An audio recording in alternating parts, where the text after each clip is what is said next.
Assalamu alaikum rahmatullah barakatuhu wa jumwa mubarak. What's good with it here on Freedom Boulevard? We're gonna check out some videos right here pertaining to the early Muslims in America, post peculiar institution. That's the meaning. Not only were um, the victims of the imprisonment and the chattel slavery, the original Muslims that were here in America, not only from the Moors that brought over the invaders, and also the victims of the transatlantic slave trade via powers that be in Africa and in Europe were also a majority. There was a population of that were also Muslim. We're gonna be talking about the ones after that, out of the institution, the Peculiar Institute of Slavery, which was what it was called.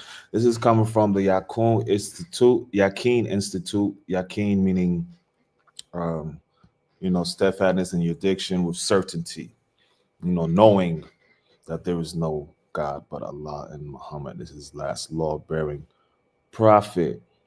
Let's check this out. It's a really good channel. I think you guys should check out some of the things. They have some good information on Sahaba. Um, if you're into like hadiths, there's different flavors. People always are blessed with different sides of Islam. Some have the hikmah, some are, oratory, some are deep in the Quran, some many hadiths or whatnot. We're gonna check this out. Cue this up to the stage. Like the here go. Everything that we see thus far in our society that is being done, there was a door opened by an Afro-American Muslim. The essence of Islam then is a lot more than it is now. Peace out. Gotta get the halal cart shake open. MashaAllah, man. Everything that they learned about Islam, it was all wajib. This is what we doing and this is what we not doing. There was an energy and a love for Islam. If the Muslim community said we don't want gambling, we don't want alcohol, you could really make Philadelphia a dry city if you want. There was a standard that was maintained. There was a pride that was had. I've been in hijab since I was 4. My mother tells the story. She says, I was not arguing with no 12-year-old about no khimar. Seeing the conviction that we who were raised in this society had. To believe in the oneness of Allah, in his lordship. Yeah, I just find it, it's just so amazing how little people know when they come here, but they're always saying Americans are so stupid, when indeed you are the ignorant ones that come here and know nothing. When you say that you're a Muslim in America, people always say, oh, from where? America. Oh, and your parents? America. Oh, yeah. Here we always have to be subservient and learn everybody's world culture and their custom and things like that, yet you know nothing of mine. Okay? What am I, third generation Muslim? Post Peculiar Institute, wasn't something that I found in jail. My father was always in jails, but he was clergy. My father had a clean record, stand up man, upright. He said, you want to work for me? He said, you got to pray Fajr in the masjid. We came through the civil rights and all the different discriminations and so forth, and the people were unafraid. Being at college, going away to school was the hardest strain on my deen. Living in that environment, the people around me found out I never was drunk. I never was high. And they be like, what? This is part of the culture. A lot of people who are teasing us about the culture. Now, I would say from as south as Baltimore to as north as Boston, you find indigenous Black Americans, foundational Black Americans, coloreds, Negroes, African Americans, whatever name you want to call us. Us of those that know nothing of Africa and built this country, us of whom the African kings made march around the tree of forgetfulness, and those wicked African kings made us drink from the well of forgetfulness when they sold us for mirrors, guns, liquor, gunpowder. Their vanities and their substance abuse. Some of those children, whatever you want to call. We are the original Muslims of America. Every Muslim that comes here that has something to say, you need to tap in with us and see what's going on in America. Instead of being so judgmental, haughty, and forgetting where you come from, which probably, you know, for lack of a better word, for not being so harsh, y'all be having rivers of garbage, in a lot of these countries. Yeah, so let's just look into this. Oh, being Muslim, they Muslim now. Islam has been in Philadelphia specifically for quite some time. We have 4 generations standing. And we are seeing generational Islam dissipate because people are taking it for granted. Orthodox Islam, Sunni Islam has been in existence here since 1938, and probably before that. And because we haven't realized ourselves. There's a lot of Sunni Salafi out there in Philly, but it's also a lot of different. I have met some Sufis from out there, which is interesting. Other people don't realize us. We don't know our own history. We actually had hearings where we had to go and advocate and try to get permission. Can you wear hijab in schools? Before 9/11, people saw me as Black first.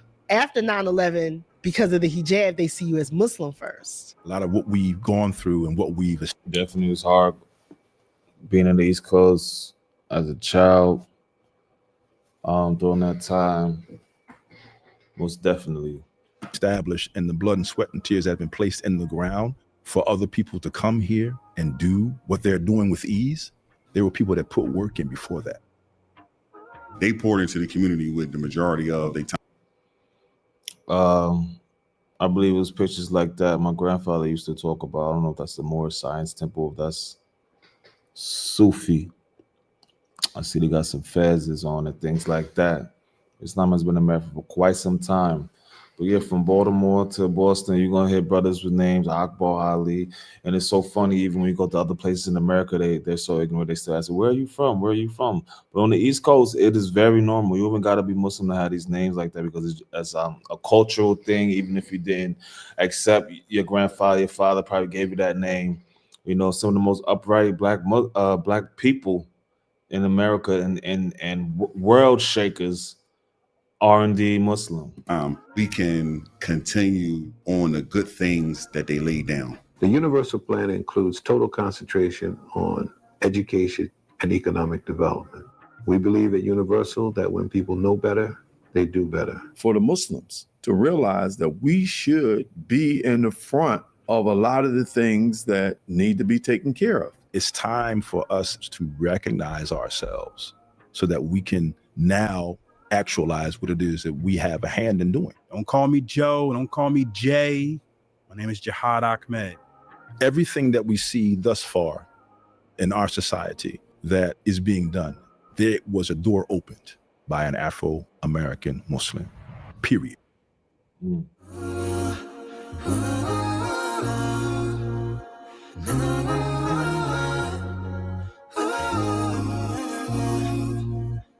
With conviction and the love for Islam, Afro-American pioneers. We don't say Afro or Black because we didn't come from Africa, because that could be a moniker that gets confused. All right, we need to let you know that those people that fought for civil rights before any foreigner could get here that was of color, that was not of straight European descent, okay?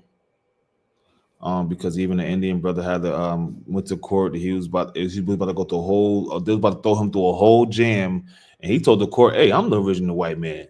He had to throw it out. But for things like that, us indigenous American Black Muslims, all right, had a hand in the revolutionary civil rights wars.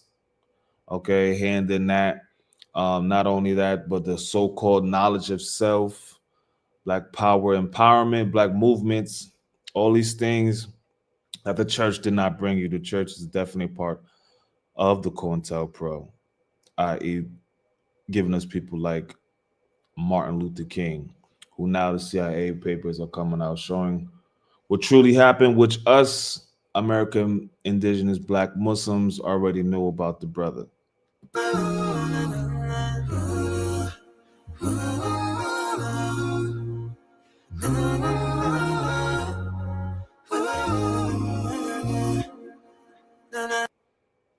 Sign up to be the first to get updates as well. Tell the story of Islam in America like never before. It's on the Yaqeen Institute. But of course, a lot of these things are also still political. Usually, Ahl Sunnah wa Jama'ah or Ahl Hadith are very political, and they like to smother their cologne on everybody. But you know, it wasn't just Sunnis coming over here that was making populations and communities. A lot of these Sunnis had cultural hangups that did not resonate with us Black Americans. You know, we needed something that was non-biased, a fresh rejuvenation, if you will, of Al-Islam. And this is what Mirza Ghulam Ahmad has brought to us, you know, via his Sahaba that came to America and initially sparked the movement of the Nation of Islam. Also Moore Shine's Temple.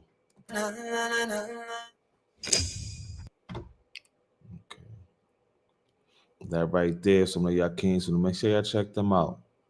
You know, and we're going to hear another one from my sister Fatima Fanusi.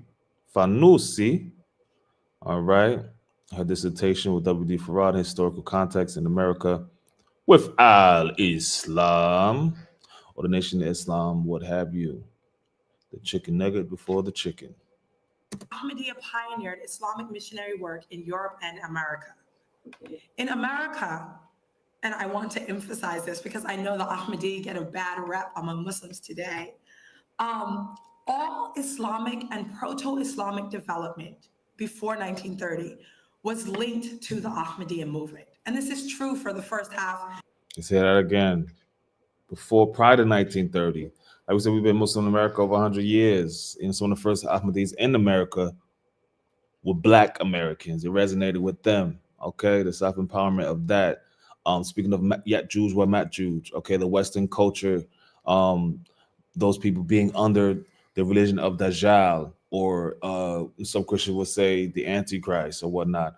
Our Nation of Islam would say the white man is the devil. Us Ahmadi, we say the Western culture is under Dajjal. Okay, that's what that rhetoric comes from. Even the ideas of the gene and the human being and splitting and things like that, that's in the NOI. Okay, the jinn can is a multi-complex word, you know. Just like we talked about the other day, sun can be more than just the actual sun, like in the Bible. Well, jinn can just be more than what you think it is. It's what you can't see is the germ or the bacteria you can't see. Okay, it's also the people of the hidden heart, the hidden nature. You know, man who bump his head and speak with forked tongue. You know, it could be the people that's hidden, that's up in the mountains, the mountainous people.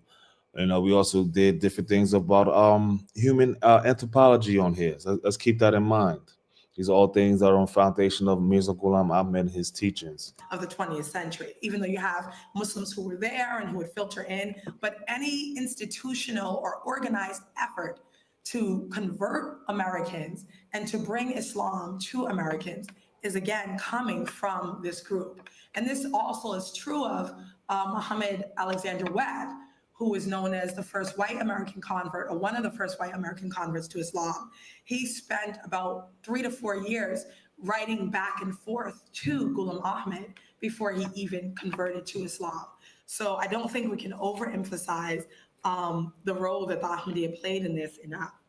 There's actually no evidence outside of what has been written by members of the community itself to support that 1913 date. The earliest date that we have documented for Noble Drew Ali's organization is, I believe, 1925 or 1926, when the organization was actually formally incorporated in Chicago. And I don't need to point out again that 1926, of course, is after the Ahmadi have actually arrived and been attempting to proselytize both on the East Coast as well as the Midwest area and New England also. Still, by the end of the 1920s, Ahmadiyya strategists were aware that their forthright and sincere efforts to bring Americans to Islam had failed. They were convinced that American racism was the reason. This brings us to the fourth phase, which is from 1930 to 1959. And at this time, the Ahmadiyya are aware that A, the strategies that they expected to work in the United States are not going to, and B, that American religious thinkers are actually aware of the efforts that they've made up to this time. In 1930, W.D. Farad Muhammad arrived in Detroit, Michigan on an undercover Lahore Ahmadiyya assignment. Farad used the tool of religious syncretism and the language of satire to establish his mission. He warned his impoverished African American listeners that he could not discuss. This is the Fanusi is saying and implying that what W.D. Muhammad, or the founder of the Nation of Islam, she's saying that he was Lahori, the Lahori movement of the Ahmadiyya Jamaat. Disclose his true or complete identity, but that they would learn more about him when the time was right. For now, they should know that they had been tricked out of the nature that God created them in and robbed of their original identity as righteous Muslims. He presented himself as the Islamic Mahdi and Christian Messiah, as Mirza Ghulam Ahmad had done 30 years earlier. Farad's Islam was a blend of the American religious culture, African American migrant culture, and the unique aspects of Ahmadiyya eschatology, particularly the Ahmadiyya understanding of God's message. And I have just a tiny brief mention as an epilogue to the outline. And there I just want to mention that the Ahmadiyya Anjuman Ishat Islamiyya, which produces copious literature and documented almost everything that they were doing officially, that they did not officially recognize Muhammad Abdullah's work in the United States until not only Abdullah, but his wife Begum Hamida had also passed. And the reason I believe that this was done based on just the research is because they had to doctor up the official biography.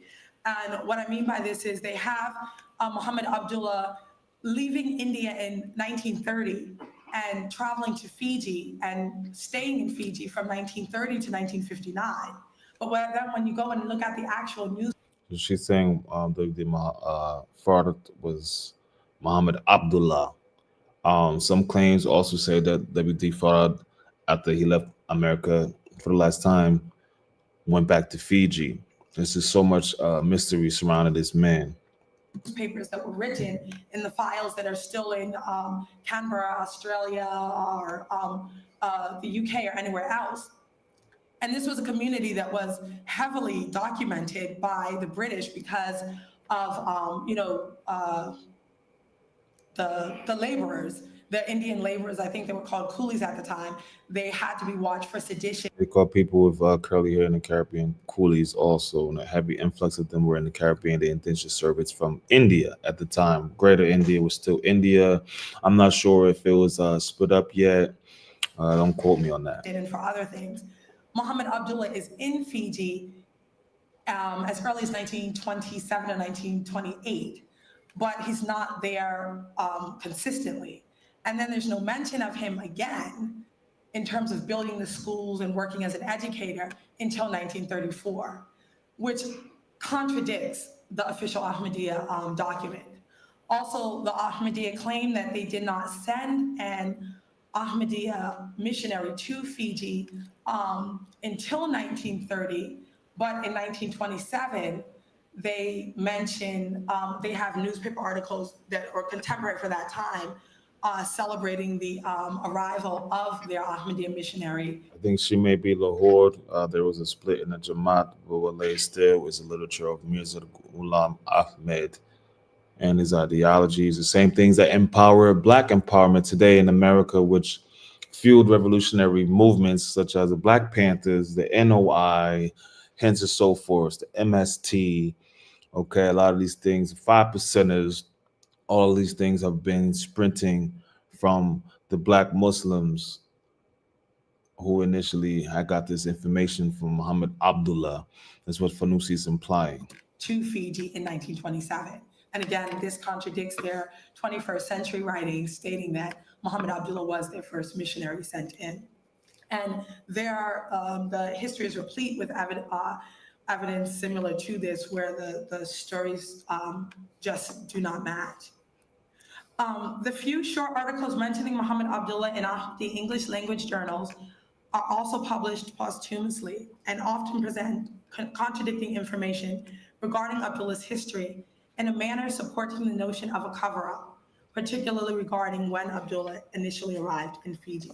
So that concludes the outline presentation. And Okay, you know, there's a lot of lore surrounded that man, W.D. Muhammad, who he was, what his real name was, what his mission was, you know, and it's saying the Nation of Islam is at least recognizing this man, this mysterious figure, as coming to America with a mission to bring al-Islam to Black individuals that are indigenous to this place, not from nowhere else, but in America. Okay, let's check this out. This right here is a quick cut from MTA. All right, Muslim Television Ahmadiyya. Check it out.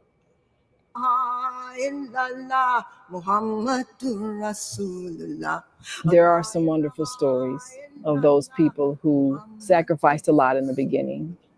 Join us as we tell the story of Islam Ahmadiyyat in Chicago through the eyes of pioneer members who experienced it firsthand. After I read the Life of Prophet Muhammad Islam, I broke down and started crying. I had to come to the conclusion that, hey, this makes sense. You know, you could have that Muslim imam in them, but You met that brother at Joseph right there, his brother Ahmed. Prophet just take us to a whole nother level. Revive the religion, revive the religion, the religion. And that's what the Muslim Ahmadiyya Jamaat is about, is about the revival of al-Islam, to make things clear from this time. You know, there's not a different Islam, but there's a revival of it. After Prophet Muhammad, peace be upon him, passed, we all know, you know, there were many wars, there were trans-Saharan slave trades, there was a lot of wickedry with these Sunnis, or these Ahlul Hadith, and they were doing very wicked things, which what runs Black Americans today and other people in the world from al-Islam. It's like being a double-edged sword. He's saying, oh, Islam is so good, this, that, and you turn around enslaving people. Even some slaves that had got caught in the slave trade and got captured into America, they had rented their freedom, went back to Africa, and went back to slaving people. That's Ahlul Hadith right here. This is the rejuvenation of al-Islam, you know, what it should be. You know, Muhammad, even in his hadith, said that, you know, his Jamaat will not be of him for a certain amount of generations after he's gone. You know, and we see that, lo and behold, of al-Islam today. No one is speaking about Palestine but the lowly man. You know, not even necessarily a Muslim. You know, these are people just that have compassion and the fitrah for it. Of Islam. You gotta check that out. And that is from MTA Africa. Bloop, subscribed on this channel. You know, and in closing, I just want to show you something from Wafdi Muhammad and Wathuddin Muhammad and Farrakhan. Farrakhan is obviously, you know, he's been spearheading the Nation of Islam for quite some time. And it's really because W.D. Muhammad left it. You know, he felt otherwise. He felt like some of the teaching that his father was teaching was not coinciding with actual what W.D. Farad was saying. This whole thing about being a conjurer or hoax or the Mahdi scam, if you will, with Elijah Muhammad saying that W.D. told him that he was God incarnate. This is just not true. And those big Qur'ans that you saw in all those pictures with Elijah Muhammad or his son Wathuddin Muhammad or even Farrakhan, those were Ahmadiyya Qur'ans. We had some of the biggest publications in America for quite some time. That Mr. Farad did not look outside of religion to put his ideas together. Mm-hmm. He looked at Christianity. He might have even looked at the Hinduism. I don't know. Jainism, who knows? He know what he's talking about because most of the books that he had was from Ahmadi. This is when I start to put some bass in my voice, because why are you still hiding the Jamaat? You're saying Buddhism, Jainism, Hinduism, you're pointing to Mama India. Okay, or some people will call it.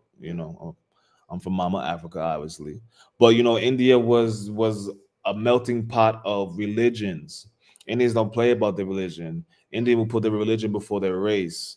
It was so many debates and things like that. How we have now on the internet, things like that. India was a hot spot of that because there were so many different religions in one compound country. But I know he looked mostly at Christianity as given in the Bible, okay?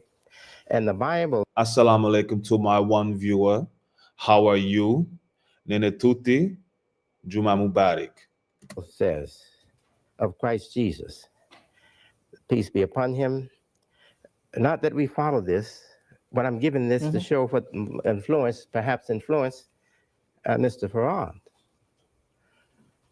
Or Master Farad. He was a master psychologist. He knew how to deal. These terms like master, things like that. We have terms like Said or Sahib or Bai.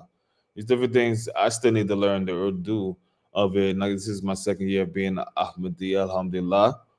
But yeah, we have these titles, things like that. All these things were used in the Nation of Islam. Even the way they spell Muhammad is more of the Indo-Pak way with Muhammad. A lot of these names and a lot of these names, even when they switched over to the conversion, a lot of them were based off of Indian subcontinent names, such as Shabazz. That's the surname that Malcolm X had chose. Farah Khan. These things are Indo-Pak. With people with problems and help them. Okay, so he I said looked at the Bible too to see what can he get from the Bible to help a people who are already in the Bible. We were in the Bible. We believed in the Bible in the church. And he found where it said, Jesus said, it is said of Jesus, pardon me, that he took mud and he put on the blind man's eye, and the blind man right away could see mud on his eyes. That's what Farad did. He put mud on our eyes. No, I think to keep us from seeing what we were seeing before. Correct. And once the mud is washed off, we can see Islam, we can see the Quran, we can see Muhammad. No, there is no question that He said he put mud on people's eyes so they wouldn't see nothing else. And then when you clean the mud off, you can see Islam. I think he was saying that Farad or Elijah, either or, because he's saying that his father lied, basically saying that Farad saying that he was Allah in person. I think it was a psychological block to get through to the American Black Muslim. Some people say that the American Black Muslim is Bani Israel. I don't know anything about that, like the true bloodline or anything like that. But I find it interesting that Prophet Muhammad is likened unto Musa. Musa was a law-bearing prophet, and Mirza Ghulam Ahmad is likened unto Isa, a rejuvenator. And the original Isa went out to the children of the lost sheep of Israel. Now, I find it funny that Farrakhan spit in his rhetoric now, even though he has used Edomite before to describe us. But via one of the Sahabas of Mirza Ghulam Ahmad, Islam was brought and spread to America in such a high pace, and even almost a paramilitary and a whole culture was created via Muhammad Abdullah or Fard Muhammad. Either through the myth or through the methodology. Yes, he was an important person, and no one will disagree. He asked the question. Look what Farad did. He treated all the people who would come in the Temple of Islam as students, and he said, "What means and method?" He asks the question. What means and methods must be used to solve our problems, to awake us? He asked the question himself. Look at Slick Farrakhan, articulate man. He himself is a master psychologist. Watch this, though. According to what the Honorable Elijah Muhammad said to us, Master Farad Muhammad gave him 104 books. And majority of those books were Ahmadi literature. Okay, Mirza Ghulam Ahmad wrote so many books, and also his descendants wrote so many books and tafsirs and things like that. You know, and out of all those books, you know, Elijah Muhammad says that the Quran is the best, and of course it is. But why are you obscuring so much information, and why are you hiding the fact that a lot of this information in this jargon, which also sparked the revolutionary black movement, a lot of this came from Ahmadiyya saying that the Western culture was Dajjal, and to be against that, to be upright, to clean up yourself, to live on a right path, Sirat al-Mustaqim. You know, why is this being hidden so much? To study. And Elijah Muhammad said to me, the best of those books was the Holy Quran. And the other 103 all contained aspects of the life of Prophet Muhammad, peace be upon him. The only picture we have of Farad Muhammad is his eyes looking into the Quran. That's true. I'm gonna show you which Quran that was. Give me 1 minute now. So what was he teaching us? And lastly on that, I made a tape as a representative of the Honorable Elijah Muhammad, and I taught something on the history of Jesus as he taught it. And when I came out to the house, he had my tape with red on the back of it. And he said to me, I don't want you teaching what I taught 40 years ago. I want you to teach the meaning of what I taught, because truth was hidden inside of that, but not necessarily. Do you hear that also? We're trying to break down Islam to a certain way to make it easier. Or he's basically saying Wafdi Muhammad, no, not Wafdi Muhammad, W.D. Muhammad was breaking down Islam to a population so that they will understand it. They delved into the Bible, they delved in Ahmadiyya, and this is what happened. You know, we had latched on to it. This is the Quran with tafsir that you always see them holding, but they had never used. They used to be in the Bible a lot to bring Black Americans from the Bible to Al-Islam, to show you who Jesus was, things like that of the sort. So much Juma. Necessarily that. Then he said, I'm sick and tired of my ministers quoting the Bible. He said, the Quran is the root of Muhammad, so study the Quran. So to me, so this obviously was a movement that was incomplete. It was unfinished, you know, and it seems like, Allahu Alam, seems like Elijah Muhammad took advantage of Farad leaving and saying this certain rhetoric, because Wallace right here, W.D. Muhammad, that is his actual son.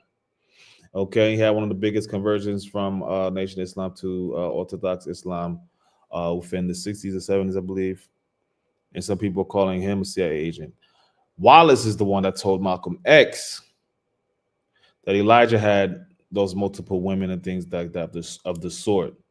You know, I believe Malcolm X knew for quite some time also. Here was a man that was moving us in a direction, but he did not want, if I may humbly say this, the old world of Islam to interfere with. Meaning Ahl Sunnah wal Jama'ah, or the people that put the hadiths over the Quran. Oh, hadith this, hadith that, hadith this, hadith that. You know, these people, the people that have cultural hangups. A lot of these times, the people are prejudiced towards blacks.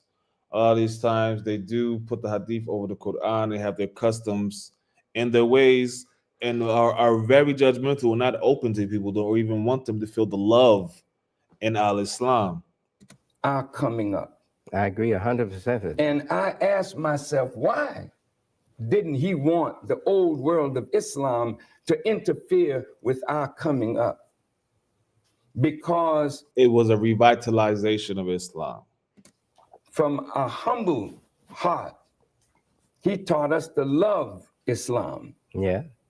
To love our world of Islam, Yeah. to respect our world of Islam. Yeah. But he also knew that our world of Islam had deviated. And by our which is why it was called the Great Mujaddid, you know, the Masih Maud, the reformer of Al-Islam. We know and we bear witness that Muhammad is the last law-bearing prophet. You know, Ahmed is prophesied to be a reformer to the world of Islam. Love for all, hatred for none. coming to the prophet who was without blemish, but yet we had to come to him through those who represented him. And they didn't always represent him properly. So by keeping us from the old world of Islam and rearing us in this way, when we would come to the prophet, we would come in a way that we would not allow the corruption of our world of Islam to influence our behavior. I think that's what Wallace of WD Muhammad right there. So not Farrakhan, the other brother. This in case for those other countries that don't know. That's what he said when Farad Muhammad put the mud on the eyes. So when they washed it off, all they could see was Islam. It's a rejuvenation. That's right. We I agree. No one would have any Some mud is good for your skin. They make it shiny like so. disagreement with You that. shared because- that with me before too. Yes. It's the second time I'm hearing this from Minister Farrakhan. He shared that with me before, and I appreciate it because I didn't hear my father say that, but I know he said it. This is the son of Elijah Muhammad, the heir to the throne of the nation of Islam. He chose to step away from and start his movement and teach Quran and have black Muslims making salah and sitting down in musallas on carpets, then sitting in chairs like in church, like the Nation of Islam did. I really appreciate my father telling the ministers that he wanted them to not to stay in the Bible like they were. He wanted them to go to the Quran. And lastly, on this point, there's a picture of Master Farad Muhammad reading the Quran, Elijah Muhammad sitting in a chair, and Warithuddin Muhammad with his hand on his father's shoulder with the Quran in his hand. This is his assignment, to preach the Quran. Yes. This is our assignment, whether we follow the Imam or the Honorable Elijah Muhammad, to make the Quran our study. And the more we study the Quran, we will see what needs correction in what Master Farad Muhammad left with us. He left abruptly, and obviously this was a movement that had evolved after he left, and Elijah was putting extras on it. It clearly wasn't what Farad Muhammad had wanted to expose to the Black American Muslim public in America 100 years ago. It did create some of the most satisfying results of transforming Black Americans in those times, and even today, from being in the streets, from being illiterate, from being strung out, cleaning themselves up. You know, it's like my grandfather said, he wanted a clean life. Okay, and this was the sliver that gave that. You know, a lot of these Christian, Black Christian culture and that dynamic, it kept people subservient to the government, i.e. Martin Luther King. Okay, there's a split in Black people, even if they're following their religions or not today. There was a split in the mindset. It was a split. When the Nation of Islam came, like my grandfather said, it was like a whirlwind when Elijah Muhammad came. Those Black people used to be watching movies, watching Tarzan, rooting for Tarzan, beating up Africans. This was the self-hate that was deprecated and also embedded within Christianity, systematic American white societal Christianity. A lot of these mental mind bombs that was done on us. This is why I don't really like to even talk to a lot of people, because they'll just never understand. Once one question is answered, there'll just be more. It's either you care or you don't. And 4 times out of 5, people just don't really care about the plight of the Black people in America.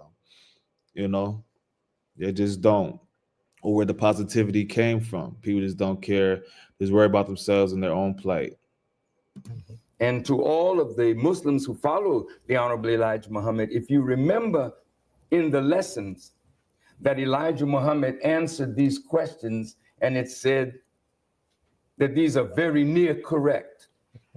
The question is, who will correct what was very near correct and make it fully correct without disavowing those that started us on this marvelous road toward Islam? No, but I don't think it's a matter of disavowal, because I hear from Imam Warisdin also that there is acknowledgement of the tremendous role that Master Farad Muhammad played in terms of bringing the Afro-American community towards Islam. So that's undeniable, uncontested. But what we were trying to sort of separate out was this whole idea, which is the very raison d'etre of Islam, that is the unity of God, and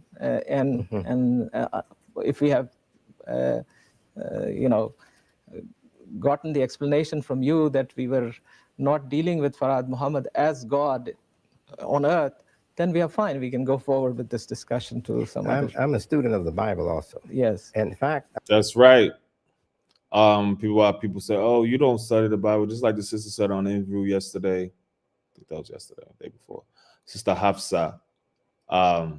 We also read the Bible. Okay, there's things in there. Okay, we understand it has been corrupted. We're not gonna throw the baby out with the bathwater, so to speak.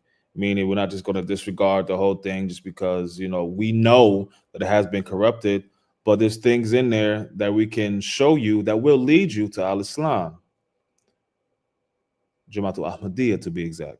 I began studying the Bible to find out how was I to preach Islam in America. I knew if I was going to preach Islam in America, I'd be preaching to Christians, and they knew the Bible, not what we were going to be giving them. So I should know also what they believe in. And all of the imams, all of the ministers of the Honorable Elijah Muhammad were told to be acquainted with what they believe in. Then you know how to talk to them. Yes.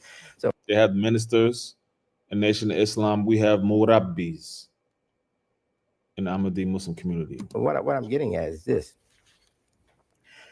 I know that Jesus Christ, according to the Bible, he didn't say, "I am God." Right. Never said it. He didn't even say, "I'm the Son of God." No. He asked one of his disciples, Peter. He said, "Peter, who do you say I am?" And Peter said, Right. And Mr. Farad asked the Honorable Elijah Muhammad, "Who do you say?" And he gave the answers. And the answers we have not from Mr. Farad about who is the God. Not from Mr. Farad. Listen to the son of Elijah Muhammad.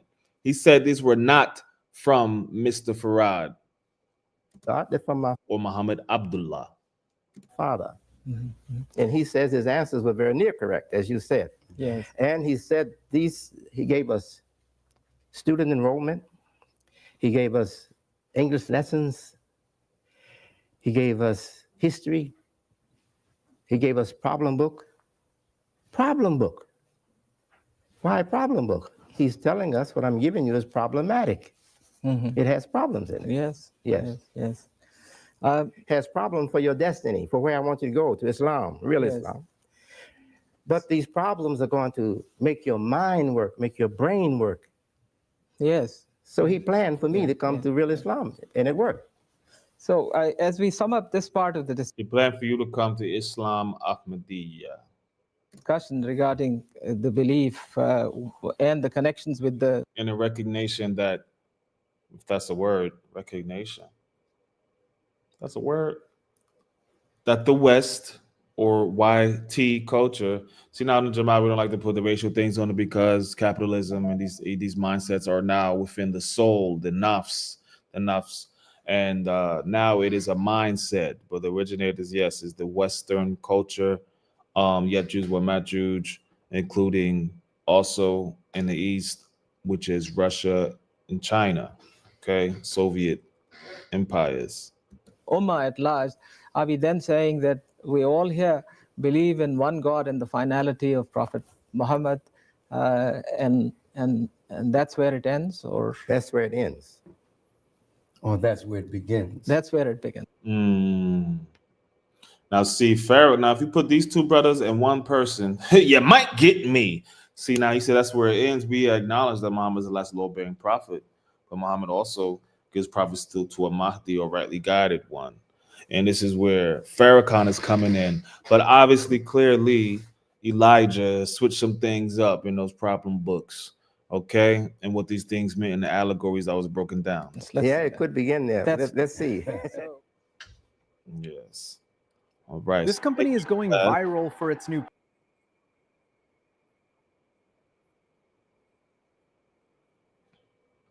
I appreciate you coming to the Block and Freedom Boulevard. This is Abdul the Abbot. Let me know what you think. Like, share, and subscribe if you like the content. Assalamu alaikum. I got to get ready for Juma. Peace.